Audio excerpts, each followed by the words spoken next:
Hi, welcome to Ready Steady Eat, and this is your gourmet guru Saloni, and today I'm going to show you how to make a phulka. You can call it a roti or you can call it a chapati. It is an Indian unleavened bread which is enjoyed on a daily basis by every Indian house.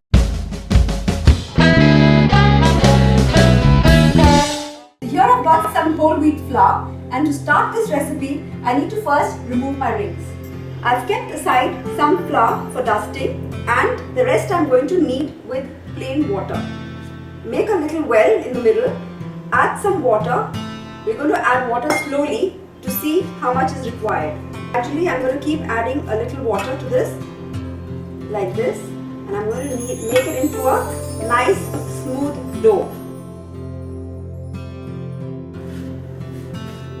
You can see that it's all coming together now. It's almost like a pastry dough. Knead it well so that it is of a firm and smooth consistency. You can use both your hands.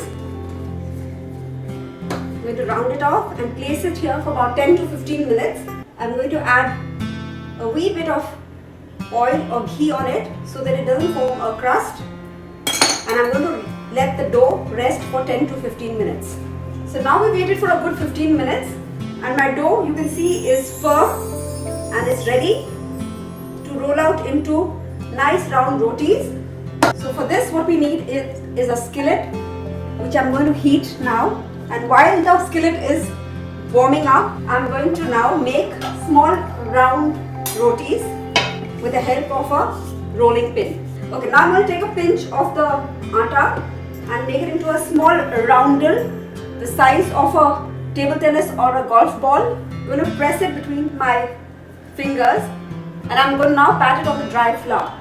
I'm going to use the rolling pin and I'm going to lightly make a circle, maybe about 8 inches round.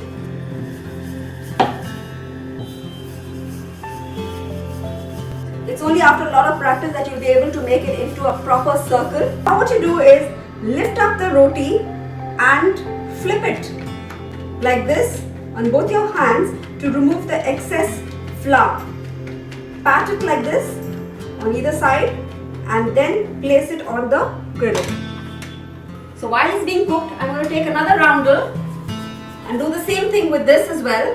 You can see there are little bubbles being formed. And now I'm going to flip this side. You can see how well it's come out.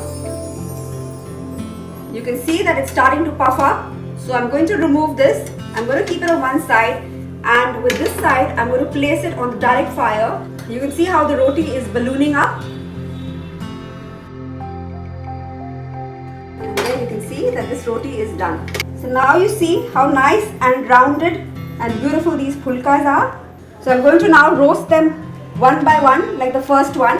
So you pat them with your hand, remove the excess flour and onto the griddle, just like this.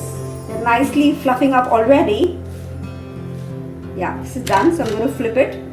I'm going to slowly pick this up and put it on the direct flame. You can see how nicely this is fluffed up and ballooned up.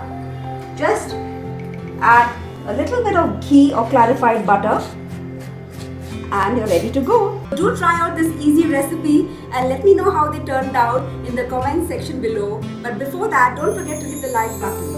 Also subscribe to our channel for many such quick and easy recipes.